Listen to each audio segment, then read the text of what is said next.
They said I was too old, 70, outdated, replaceable. After 42 years of loyalty, the CEO smiled across a glass table and told me it was time to step aside. The board nodded. Security waited outside. What they didn't know? While they were planning my retirement party, I was quietly buying their company. And 3 months later, I walked back through those same glass doors, not as an employee, as the owner. My name is Eleanor Whitmore. I was born in 1955 in a small Ohio town called Milford, tucked away among rolling cornfields and quiet streets where the biggest event of the year was the county fair. The kind of place where everyone knew your name, your parents' names, and exactly what was expected of you. For girls, that expectation was crystal clear. Grow up pretty, marry young, preferably by 20 or 21, settle down with a steady man who worked at the factory or the mill, have a couple of children, keep the house clean, keep your opinions to yourself, and never, ever make waves. The women in my family had followed that path for generations. My mother married at 19, my grandmother at 18. They baked pies for church socials, volunteered at the school bake sales, and smiled through every hardship without complaint. It was the respectable way, the safe way. I did neither. From the moment I could read, I devoured books, anything I could get my hands on. Library cards were my escape. I read about far-off cities, about women who ran businesses, about inventors and explorers. I remember sitting under the big oak tree in our backyard at age 12, reading about Marie Curie, and thinking, why can't that be me? Why does the world insist that my future is a kitchen and a cradle? I asked my mother once, what if I don't want to get married right away? She looked at me with tired eyes and said, honey, wanting doesn't change what is. But I kept wanting anyway. High school was a battleground of small rebellions. I joined the debate team when girls weren't supposed to speak so boldly. I argued for equal pay in mock trials. Teachers praised my mind, but warned me not to get too big for my britches. Boys called me bossy, girls called me strange. I graduated valedictorian, but instead of the expected engagement announcement, I announced I was leaving for college on a partial scholarship to the University of Chicago. My father didn't speak to me for weeks. My mother cried quietly in the kitchen. But I went. College opened doors I hadn't known existed. I studied business administration, economics, logistics, subjects that sounded dry to others but felt electric to me. I interned at warehouses, learned how supply chains moved like blood through an economy. I graduated in 1977, degree in hand, ready to conquer. But the world wasn't quite ready for me yet. Jobs were scarce for women in corporate America, especially in male-dominated fields like logistics and transportation. I started as a clerk at a small shipping firm in Cleveland, filing invoices, answering phones, making coffee. I watched the men in suits make decisions while I typed their memos. I stayed late, learned their systems, asked questions. One supervisor told me, "You're ambitious, Eleanor. That's dangerous for a woman." I smiled and kept working harder. By 1983, at age 28, I had moved to Chicago. The city pulsed with energy, skyscrapers, trains, the constant hum of ambition. I answered an ad for a mid-sized logistics company called Redwood Strategic Systems. It was nothing glamorous. The office was in an old brick building on the near west side, furniture scarred from decades of use, coffee stains on every desk, fluorescent lights that buzzed like dying insects. The leadership was older, comfortable, stuck in the ways of the 1960s. No computers on desks yet, just ledgers, typewriters, and rotary phones. The company handled regional trucking routes, delivering parts to factories in Illinois, Indiana, Wisconsin. Profits were flat, vision was non-existent. But I saw potential.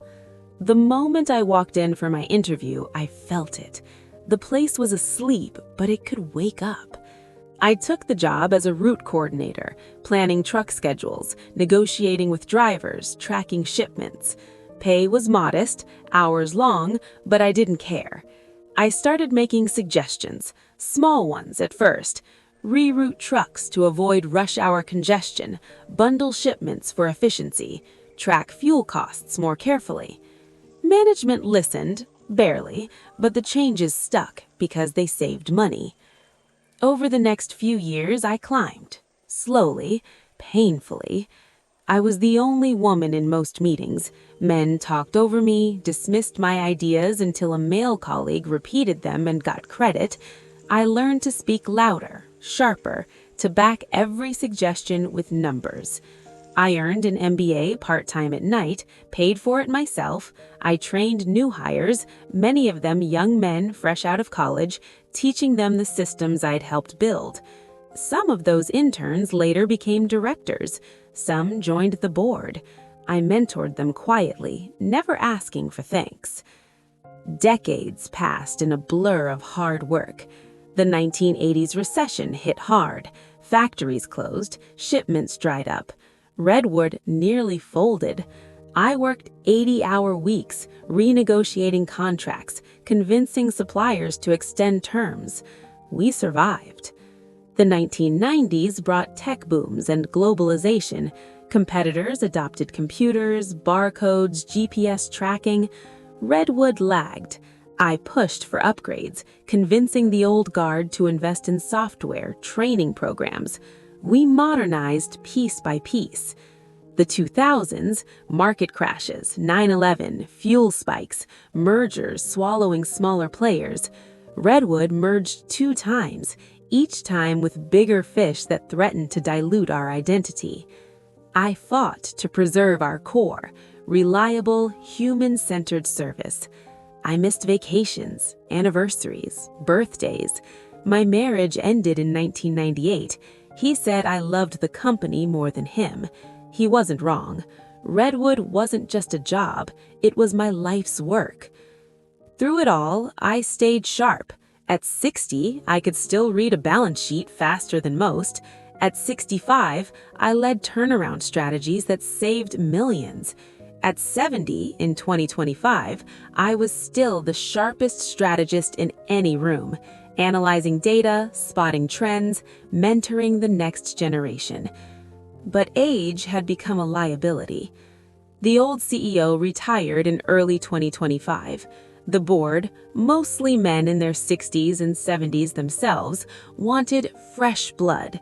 Translation: younger, flashier, more photogenic for investors. Someone who could talk disruption on CNBC. Enter Ryan Caldwell. 42 years old, Harvard undergrad, Wharton MBA, perfect hair, dark, styled just so, perfect smile, white, practiced, perfect arrogance, radiating from every tailored suit and confident handshake.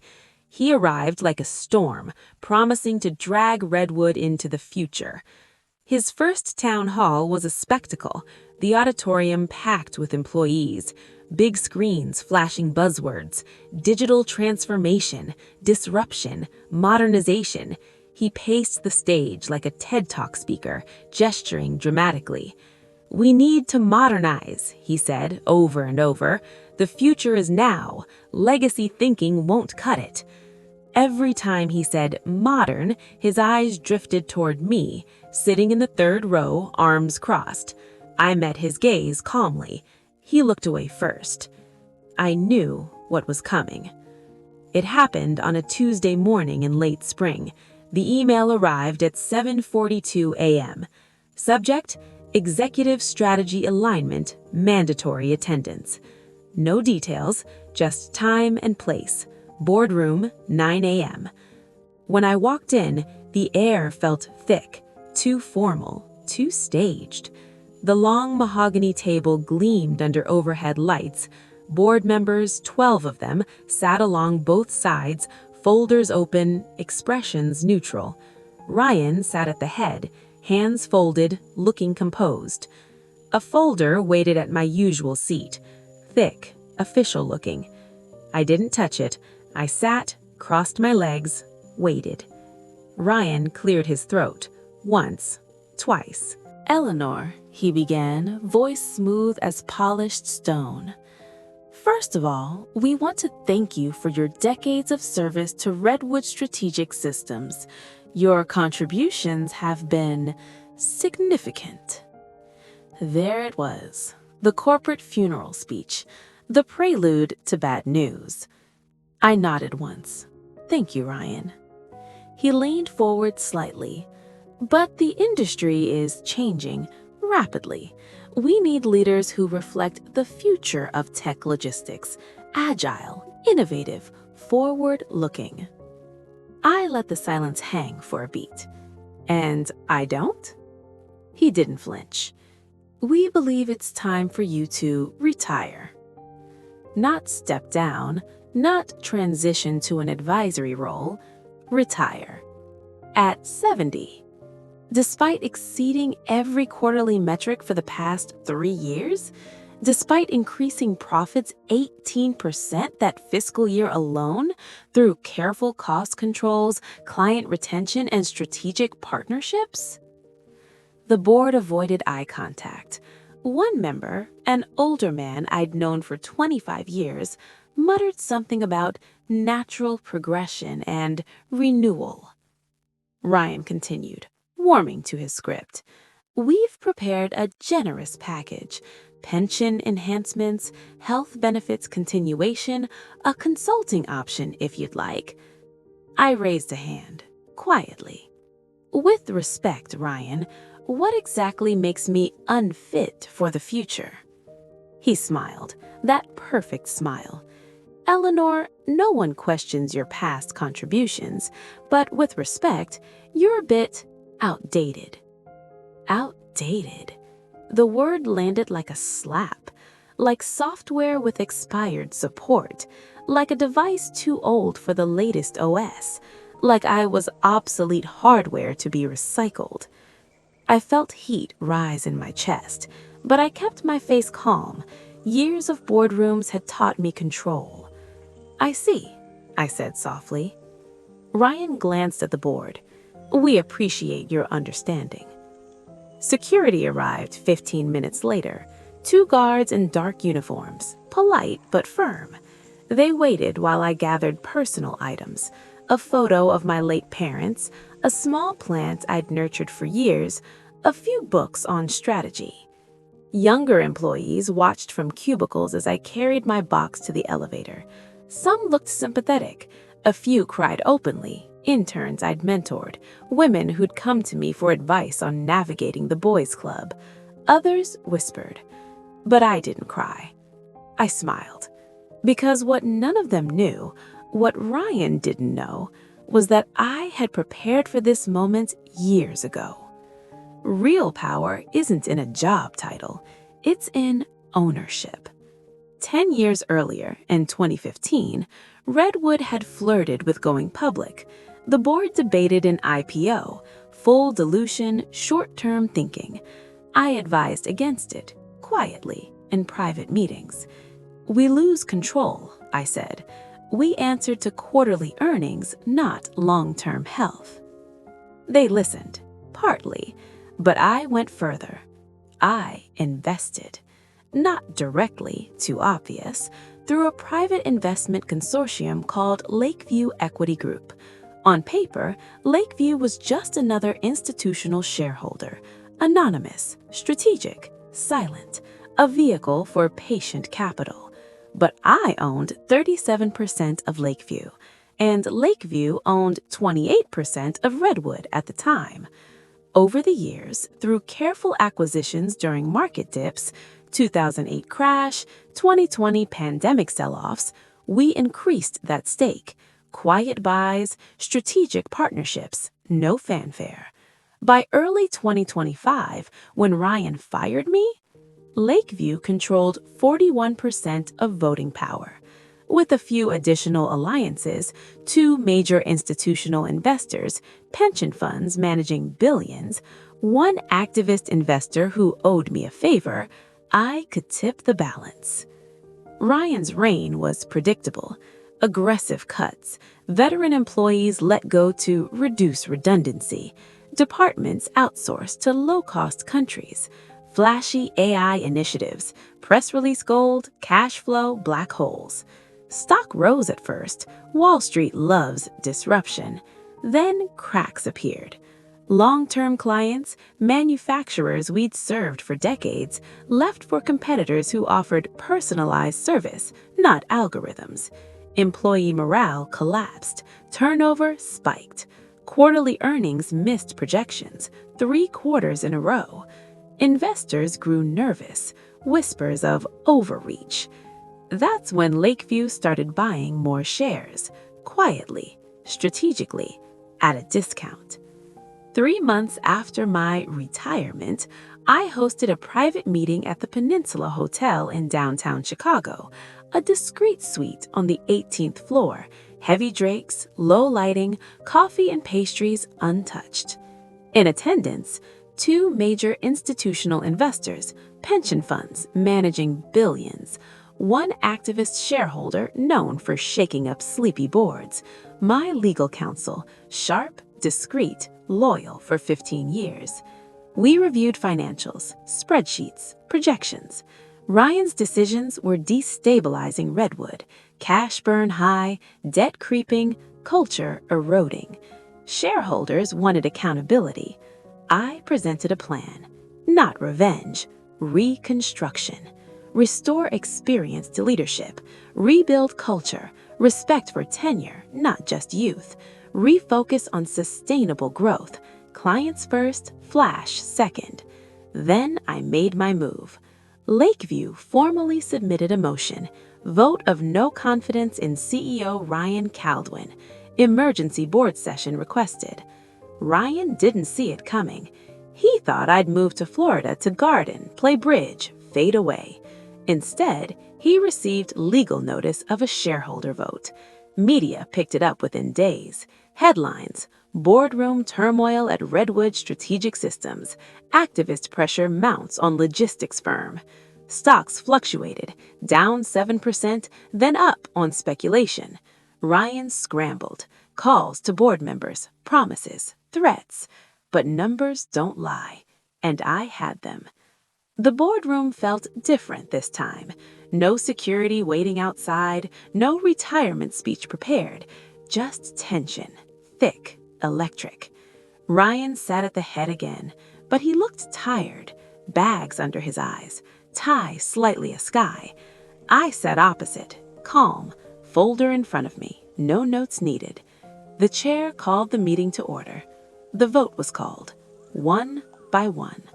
Board members raised hands in favor of removal, against, Abstain. I watched each hand. When the count finished, Ryan had lost. 8-3-1. Effective immediately. CEO terminated. The room exhaled. Ryan stood, face pale. "This is a mistake," he said quietly. No one responded.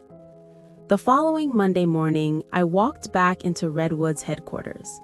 Same glass doors, polished, reflecting morning light.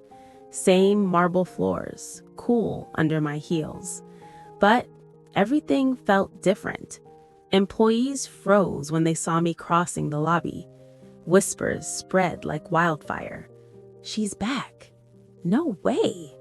"How?" Heads turned, phones lowered. I stepped into the executive elevator. This time, no one escorted me. I pressed the top floor button myself. At 10 a.m., the company-wide email went out. Subject: Leadership Update.